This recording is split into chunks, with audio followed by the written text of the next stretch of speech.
Hey Seawolves fans, I'm standing here with a Seawolf in the pro, Travis Jankowski, who is also one of our newest members of the Stony Brook Hall of Fame. Travis, it's great to have you here, man. Yeah, thank you guys for having me. Of course. So let's give a little bit of insight back to Stony Brook, back to Long Island. I know you're out in San Diego now. We just have a few questions for you. So first off, what is your favorite Stony Brook moment that you can remember? It's got to be the College World Series run. Going down to Miami and being a 4 seed and coming out of that regional with the great group of 28 guys that we had there, and the coaching staff was something that I'll never forget. And then we won that regional and we thought, okay, well, we're playing LSU now.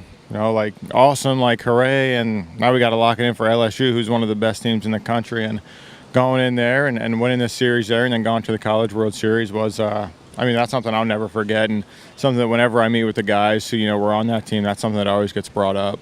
Of course, and I was also a student athlete during that time, and the hype was around you guys for that whole year. I mean, nobody forgets that moment in Stony Brook history. That's awesome to be a part of a team like that and to be led by a coach like Coach Senk, who's an awesome coach.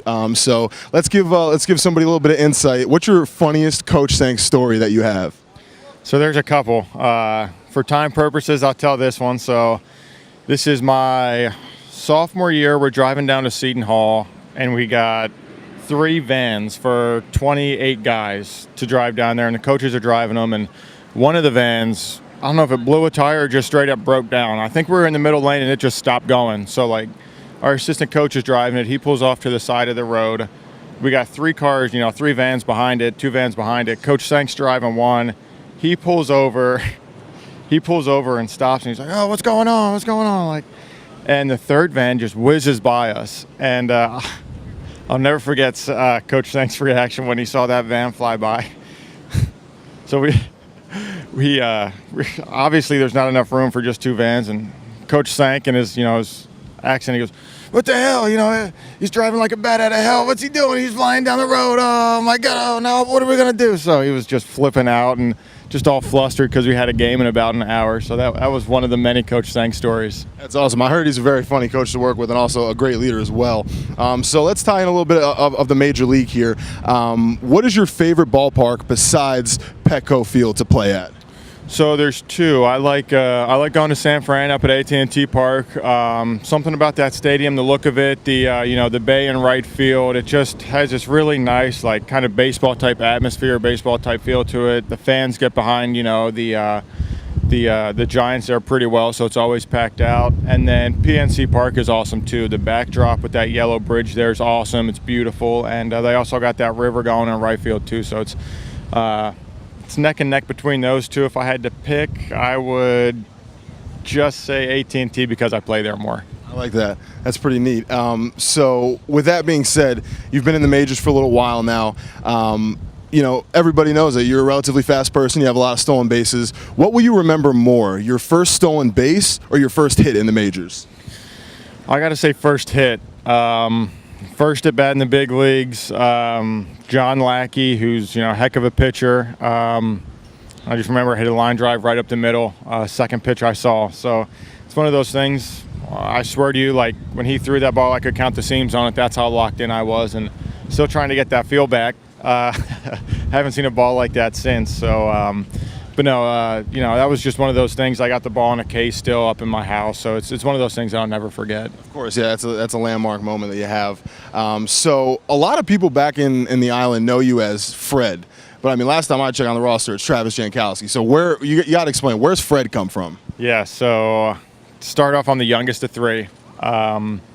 I would always watch Mr. Rogers' Neighborhood, like locked into the TV. Whenever it was on, I was watching it. And my older brother and sister would come back from school, and obviously I wasn't in school yet. So I'd be just locked in on Fred Rogers, man, watching it. And they didn't want to watch it anymore because they'd seen it for probably 3 years straight. So they just started calling me Fred. And I hated it. And I would cry and, go tell my parents on them, tell them they were picking on me. So, them being the older siblings, they just wanted to keep doing it to antagonize it and stuff like that. So it's one of those things. My parents eventually said, "Hey, you guys got to stop."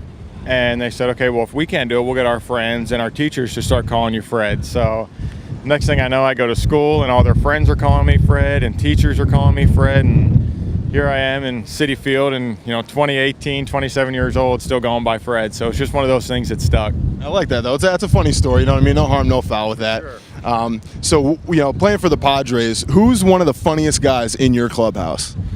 Gosh, probably Carlos Asuaje.